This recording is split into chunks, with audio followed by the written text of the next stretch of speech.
Bien, vamos a ver otro ejemplo. Aquí tenemos otra ecuación diferencial que hay que aplicar una derivada parcial. Si analizamos z es igual a x cuadrada menos xy al cuadrado más 4y a la quinta. Bien, en el ejemplo 1 habíamos visto la derivada parcial con respecto a x nada más. Ahora vamos a hacer los dos, es decir, vamos a decir que la derivada parcial, la derivada parcial de z con respecto a x o sea, voy a poner aquí un Ámsterdam y con respecto a la derivada parcial de z con respecto a y. Vamos a hacer ambas, pero claramente su resultado va a ser muy diferente, porque una la estamos derivando con respecto a x, la variable independiente, y otro con respecto a y. Muy bien. Entonces analizamos y decimos la derivada parcial de z con respecto a x y luego la derivada parcial de z con respecto a y. Recordando, como nota, cuando hablamos de x, ¿qué se va a mantener constante? Pues y. Pero si hablamos después de que estamos derivando con respecto a y, ¿qué se va a mantener constante? La x. Y ustedes pueden ver a la y o a la x como si fueran un 5, un 3, un 1, desde el menos infinito hasta el más infinito, claro, donde esa variable, voy a poner donde tal número, o sea, tal que x pertenezca a un número entero, claro, entero desde el menos infinito hasta el más infinito.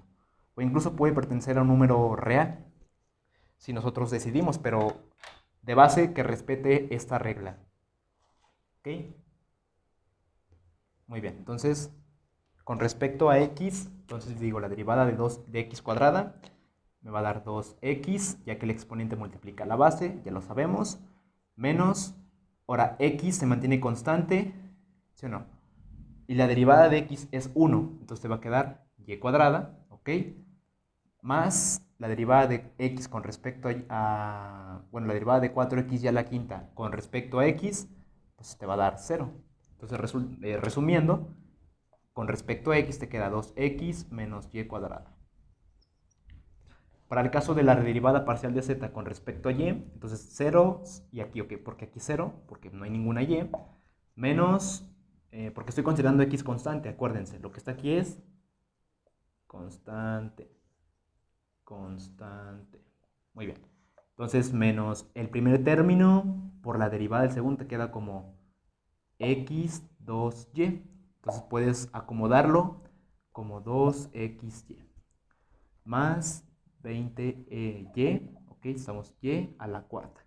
Ya que el exponente multiplica la base y se le resta un 1. Entonces, como resumen, me queda así con respecto a y. Vamos a hacer el ejemplo número 2. Ahora vamos a hacer el ejemplo número 3. Bien, ejemplo número 2. Tenemos que aquí es menos x cúbica más 6x al cuadrado por y cúbica más 5y al cuadrado. Bien, ahora sí vamos a hacer la derivada parcial de z con respecto a x. Entonces aquí queda como menos 3 por una 3, x al cuadrado, ya que el exponente multiplica la base y se le resta un 1. Vamos con el siguiente término. Nos damos cuenta que aquí hay x y y. Ojo, habías recordado desde el primer ejemplo que incluso pueden comprobar esto como si fuera u por v, ya que en este caso la y se mantiene constante y lo que voy a derivar es únicamente con respecto a x. Entonces, al derivar eso te queda como más 6 por 2, porque recordando que multiplica la base, son 12x y se mantiene constante el otro término, es decir, 12xy cúbica. Aquí más, no hay ninguna x, por lo tanto es constante todo y me da un 0. Resumiendo, pues lo voy a poner del lado de abajo con un plumón diferente. X cuadrada más 12xy cúbica. Incluso dirán, ahí termina. No, ahí no termina. Pueden incluso factorizar y sacar el máximo común divisor de estos términos, que en este caso sería el 3. Bien. Lo voy a dejar como lo que está en rojo. Realmente es lo mismo, ya sea que respeten esta idea o la anterior. Muy bien. Vamos a hacerlo ahora con respecto a y. Se mantiene constante, por lo tanto es 0. Más, ahora el primer término por la derivada del segundo, aquí me queda, eso se queda constante. Y lo voy a derivar con respecto a y, que sería 3y cuadrada, más la derivada de 5y cuadrada es 10y. 2 menos 1, una que está aquí invisible o que se mantiene ahí pero no se marca matemáticamente. Simplificando esto, ojo, aquí pueden ustedes multiplicar las constantes. Es este factor que está aquí por este factor, es decir, simplificar. Entonces de esa manera te queda como 6 por 3 son ¿cuánto? 18 x cuadrada y cuadrada más 10y. Y así es como termina el ejercicio con respecto a y. La derivada parcial de z con respecto a y y con respecto a x. Bien, para este ejemplo pues está muy sencillo, ya que si lo hacemos con respecto a x, pues sería 4 por 3 son 12, x al cuadrado, menos 10x más 8. Y ahí termina, ya que con respecto a y no hay ninguna variable dependiente. Está muy sencillo este ejemplo, pero vamos a ver otro. Bien, para el siguiente ejemplo vamos a ver la derivada parcial de igual, de z, con respecto a x, y la derivada parcial de z con respecto a y. De instancia vamos a analizar el ejemplo y vemos que hay un binomio, bueno, un término entre signos de agrupación elevada a la menos 1. Y recordando los ejemplos de derivadas, esa se parece a una derivada, se le puede conocer como regla de la cadena, o otros le conocen de otra forma distinta, pero el más común es regla de la cadena, donde el exponente multiplica la base, al exponente se le resta un menos 1, claro, y aparte se le saca la derivada del ángulo. ¿Por qué? Porque en varios de los ejercicios de este tipo de ejemplos, pues hay funciones trigonométricas, y aplicando todo esto pues nos recordamos al ejemplo o al concepto hilate, donde en este caso hemos hablado ahorita de puras algebraicas. En otros ejemplos vamos a ver de trigonométricas, exponenciales, logarítmicas o incluso inversas, para analizar la derivada parcial con respecto a cualquier variable que yo quiera de esta función. De hecho, z, ya en la introducción del tema, se clasifica como la función y entre paréntesis las variables que se encuentran. Es decir, en este caso son de grado 2 o de orden 2. ¿Por qué de orden 2? El orden se le caracteriza por el número de variables que tiene la función. Por ejemplo, si yo pusiera aquí z, pues, o w, pues serían tres derivadas parciales. Es decir, la función de x, y y z. O w, había dicho w, pongo w. Entonces, al hablar de esto, yo digo, ok, va a ser una derivada parcial de f con respecto a x, con respecto a y con respecto a z. Nada más es para recordar, chavos, ¿sale? Bien, sigamos. Entonces el exponente, que es menos 1, por la derivada del ángulo, x cúbica, menos y cuadrada, menos 1 a la menos 1, te queda menos 2, por la derivada del ángulo con respecto a x. Eso se mantiene constante porque aparte lo que dice la cadena, lo de la regla de la cadena, lo dejo como constante a todo lo que está dentro, más aparte la derivada del ángulo, pero en este caso lo estamos definiendo con respecto a x. Es decir, te quedaría 3x cuadrada menos 0. Resumiendo, te queda como menos x cúbica menos y cuadrada a la menos 2 por 3x cuadrada. Y dirán, ¿se puede simplificar? Claro, ustedes lo pueden dejar. Si lo aplican el recíproco, te queda como menos 3x cuadrada sobre x cúbica menos y cuadrada elevada al cuadrado. Y ya, sería la respuesta con respecto a x. ¿Vale? Voy a borrarlo y lo voy a dejar como está arriba, ¿sale? Ahora con respecto a y, entonces hace lo mismo. El exponente multiplica la base, se le resta un 1, sería ¿cuánto? Me queda como menos 2 también, menos 1, menos 1, menos 2, por la derivada del ángulo con respecto a y. Entonces me queda menos 2y, con todo y su signo, chavos, ¿ok? Respetando los términos, porque si no tiene signo, en este caso pues fue positivo. Si no tiene signo indica que es positivo. Entonces, resumiendo, menos por menos te da más 2y. Si le quiero aplicar recíproco, te queda x cúbica menos y cuadrada y todo entre paréntesis, como si fuera un binomio, ¿sale? Y pues podemos resumir que sería la respuesta con respecto a y esta pues no simplificada, pero está bien con respecto a x. Vamos a ver otro ejemplo de una función trigonométrica, ¿ok? Que sería el ejemplo 5, ¿verdad? Si ponemos, por ejemplo, z es igual a coseno cuadrado de x, Vamos a ponerle 5x. Ok, podemos ponerle más el seno cuadrado de 5y. Ahora vamos a analizar esto. Vamos a hacer la derivada parcial de z con respecto a x. Y luego le hacemos la derivada parcial de z con respecto a y. Entonces con x, ¿qué no es la fórmula del ángulo? Pues el exponente. Esto que está aquí, yo lo puedo simplificar como ¿qué? Como un coseno a la 5x y todo elevado al cuadrado. Ya que esto es igual a esto. No elevamos al cuadrado el ángulo. Recordando que el ángulo se queda constante para cualquier cosa que le quieran hacer. Para raíces, para números imaginarios, para números reales, incluso para coordenadas, para álgebra, para trigonometría, para variables entre variables. O sea, realmente esto se queda así. ¿Por qué? Porque el ángulo es constante, es decir, es la abertura o la inclinación a partir de una posición de equilibrio.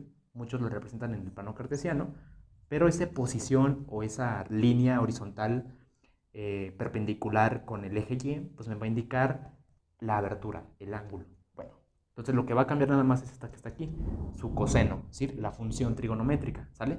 Entonces yo voy a escribirlo de nuevo, pero esto es igual, o sea, lo que tengo como coseno cuadrado de 5x es igual a coseno de 5x elevado al cuadrado. Y esto es igual, seno de 5y elevada al cuadrado. Recordando, chavos, para cualquier tema de matemáticas, desde álgebra hasta ecuaciones diferenciales, el álgebra es fundamental para todo esto, ¿sale?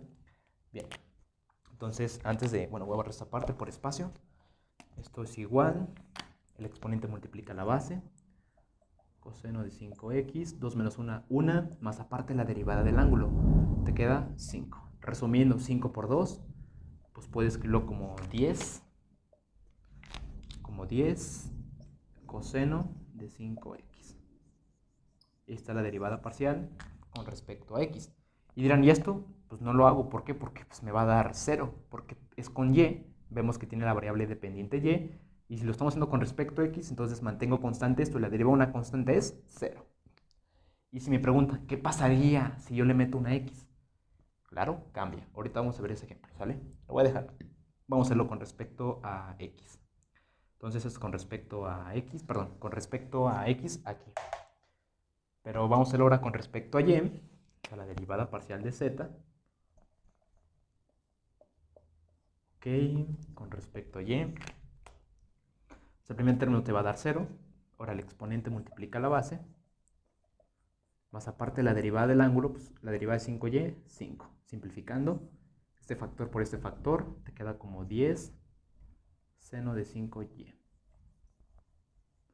Y ahí terminamos. Ahora, mencionábamos el ejemplo de qué pasaría si yo la derivo, o sea, lo hago igual, pero ahora le meto una x a este lado. O sea, por ejemplo, me queda coseno de 5x al cuadrado más seno de 5y al cuadrado.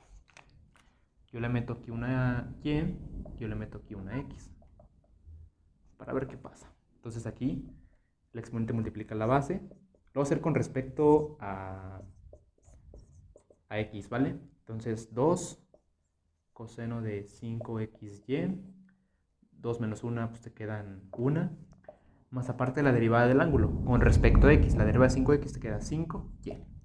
¿Por qué? Porque y mantiene constante, y vamos a ver por qué sale esto. Recordando, 5x para mí es u y y para mí es una constante. O sea, sé que es una parte aritmética y no es algebraica. Esta es aritmética y esta es algebraica, ya que no tiene una variable. ¿Y por qué dirán, pero y es una variable? Sí, pero recuerden que es una derivada parcial y lo estoy haciendo con respecto a x. No sé si me explico. O sea, como consecuencia decimos que con respecto a x es lo que se va a derivar y con respecto a y, en este caso, va a ser constante. Voy a poner aquí una C para que se identifique mejor. Entonces decimos 5x, que es u por la derivada del segundo, que es 0, una constante 0, más el segundo término por la derivada del primero, 5. 5 por y, 5y. De aquí sale el 5y, que es la derivada del ángulo con respecto a x. Resumiendo eso, pues te puede quedar 5y por 2. Tú puedes multiplicar este factor por este, pero no por el ángulo. Jamás cometan un error, es un error trigonométrico. 5y por 2, 10y, coseno de 5xy. Y así te queda la derivada parcial con respecto a x. Bien, para el último ejercicio tenemos gamma. Aquí podemos cambiar z, omega, beta, alfa, gamma, cualquier símbolo matemático griego que pertenezca a una función o z. En este caso gamma es igual a 3x menos y sobre x más 2y.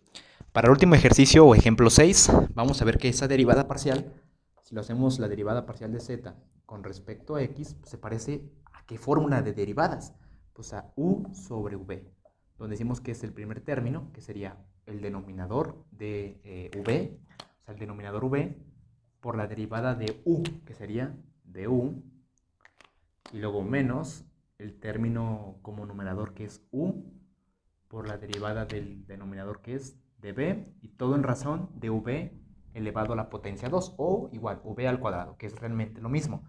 Ahora, respetando esta idea con respecto al ejercicio de la derivada parcial de z con respecto a x, ¿qué se va a mantener constante? Pues y. Resumiendo esto matemáticamente me queda como el denominador, que es constante, o sea, lo indica la fórmula v, este es v y este es u. Entonces sería 2x más 2y por la derivada del primero, que sería la derivada de 3x menos y. O sea, ¿cuál es la derivada de u? O sea, de este factor, ¿cuál es su derivada? Pues va a ser en este caso 3, nada más. La derivada de 3x es 3, ¿ok? ¿Por qué? Porque y es constante. Bien, sigamos. Tenemos un signo negativo. Y luego sigue, tenemos el denominador como 3x menos y. Por la derivada del denominador con respecto a x, la derivada de x es 1. Una constante, pues te queda 0. Sobre el denominador al cuadrado, ¿sí o no? Entonces eso te queda como 3x más 2y menos, igual podemos simplificar aquí esto al cuadrado, podemos dejarlo expresado así, y podría ser la respuesta o la derivada parcial con respecto a x. Y si dirán, quiero simplificar, ok, 3x, bueno, 3 por x te queda 3x, 3 por 2 te quedan 6 más 6y, menos 3x más y, porque menos por más menos, menos por menos más, y 1 por todo eso pues te va a dar 1. 3x menos 3x los cancelas, 6y más y te queda como 7y sobre x más 2y al cuadrado. Y ahí está la respuesta simplificada. Nos vemos en otro video. Suscríbanse al canal y sería prácticamente todo, ¿ok? Con respecto al ejercicio o ejemplo número 6, ¿ok?